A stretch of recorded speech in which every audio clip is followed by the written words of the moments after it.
ایسا ماحول جس سے ریاست کی بقا کو خطرہ ہو۔ جب ریاست حالت جنگ میں ہو تو عوام اور فوج مل کر اس کا مقابلہ کرتے ہیں، چاہے سپاہی ہو یا کوئی آفیسر، سب میدان میں اتر جاتے ہیں۔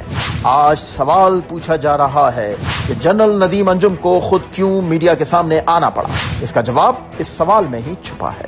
ایک ایسا آفیسر جس نے اپنی تصویر تک دکھانے پر پابندی لگائی، کیوں اتنا بڑا قدم اٹھانے پہ مجبور ہوا؟ صرف اس لیے کہ ملک ایک مشکل وقت میں ہے۔ ارشد شریف کے قتل پر پاک فوج کے خلاف بیانیاں بنا کر دنیا میں بدنام کرنے کی کوشش ہو رہی ہے۔ کوشش ہو رہی ہے کہ FATF کی کامیابی کو ناکامی میں بدلا جائے، جوہری اثاثوں کو غیر محفوظ قرار دلوایا جائے، ملک کو ایک ناکام اور دہشت گرد ریاست بنا کر پیش کیا جائے، سائفر کے نام پہ دوستوں کو دشمن بنایا جائے، مذہب کے جھوٹے نعرے لگا کر قوم کو بانٹنے اور کاٹنے کی کوشش ہو رہی ہے، روزانہ ایک نیا ششہ چھوڑ کر معیشت کو تباہ کرنے کی کوشش، بار بار سری لنکا کی مثال دے کر سرمایہ کاری کو روکنے کی کوشش، اپنی ہی فوج کو طرح طرح کے ناموں سے پکار کر شرمندہ کیا جا رہا ہے۔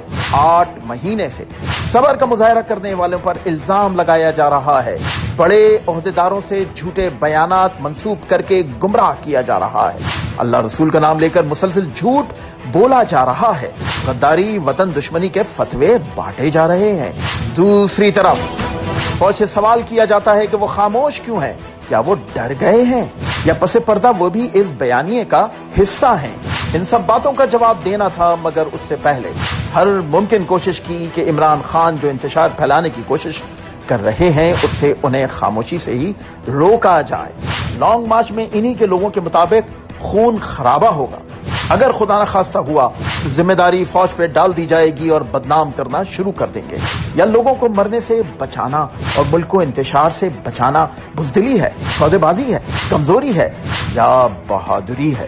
یا اپنے عہدوں کو پس پش ڈال کر قوم کو سچ بتانے کے لیے سینئر آفیسر سامنے آئے تاکہ قوم کو معاملے کی سنگینی اور حساسیت کا احساس ہو؟ وہ سپاہی ہیں، لڑتے رہیں گے ہر محاذ پر ہر وطن دشمن بیانیے سے۔